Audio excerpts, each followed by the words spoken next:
Plum here, g'day champions, how's it going? And welcome back to this week's vendor reset, the greatest on the interweb. It's May 21st and today's vendor video will cover my top picks, hot ticket, interesting items and must buy gear for the week. Remember to show your support if you enjoy or find this video helpful. A simple like is all that it takes, and if you're not already, make sure that you subscribe. Righto champions, with all that said and done, let's get stuck into the vendors.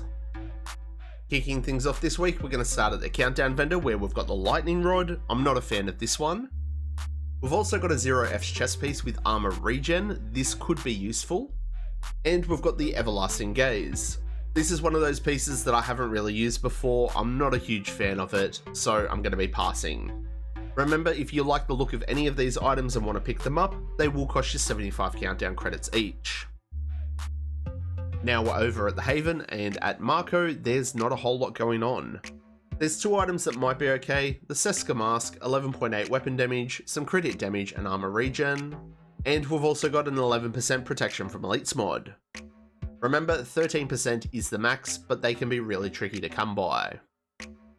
Hopping in next door, Roy has saved the week at the vendors. We've got a military RPK. LMG damage, damage to targets out of cover, roll a crit hit chance to damage to armor, and guess what? It comes with a talent flatline. I uploaded an RPK build video just yesterday. If you want to check that out after this video, I'll pop the link in the pinned comments. Unfortunately though, that is the only item here that tickles my fancy. At your White House, we do have the burnout. It is not great. Everything else here is very average. I'm going to save my credits and we'll go to the next vendor. Inside of the clan vendor, we've got the chain killer chest. It's got weapon damage, max crit hit chance and some weapon handling. It's not the best, but if you are looking at making a headshot damage build, it'll definitely do. Heartbreaker chest piece has solid armor and crit hit chance.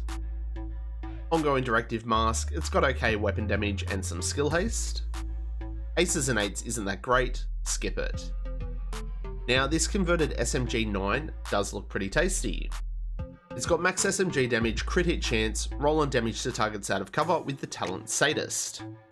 This is an off meta item, I might just pick it up. And just browsing through everything else, it's all lacking, I'm going to be passing on it. Over at the theatre settlement, we've got the lefty shotgun. The rolls on it aren't that great, but if you are looking at just perfect sledging something, maybe pick it up. Over at the castle settlement this week, we've got the punch drunk mask. It's got 10% weapon damage, that 20% headshot damage, and this one comes with crit hit damage. The only other item that might be worth grabbing would also be this Grupo mask. It's got max weapon damage, it's got crit hit chance, and you can swap that weapon handling to crit hit damage. Now we are at the campus where it is slim pickings as well. We've got the Carnage LMG and everything else is very trash. Unfortunately, this week's looking pretty terrible. Now for our Dark Zone vendors, we're going to start at DZ West where we've got the Sokolov Firm Handshake gloves. I'm not a huge fan of these ones, I would be saving my DZ resources, and unfortunately it's another vendor that we're going to be skipping on. Shooting on down to DZ South where we've got the door kickers knock, we've got weapon damage, crit hit chance and headshot damage, but it is one of those items that why the hell would you use it? The SMG is terrible, the P416 here isn't too bad, it's got max damage to targets out of cover on it and you would be stuck with the talent sadist. Nothing else here looks that great, the Umbra chest piece has already got weapon damage and crit hit chance, we've got a Yell backpack with armor, explosive resistance, armor regen and bloodsucker. And that's about it. And our last stop this week is at DZ East where we've got the Black Friday.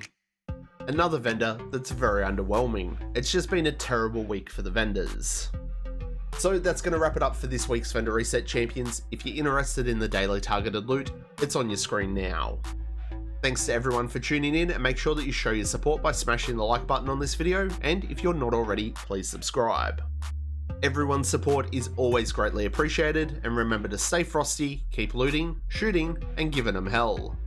I hope to catch you all in the next one. I'm Plum out.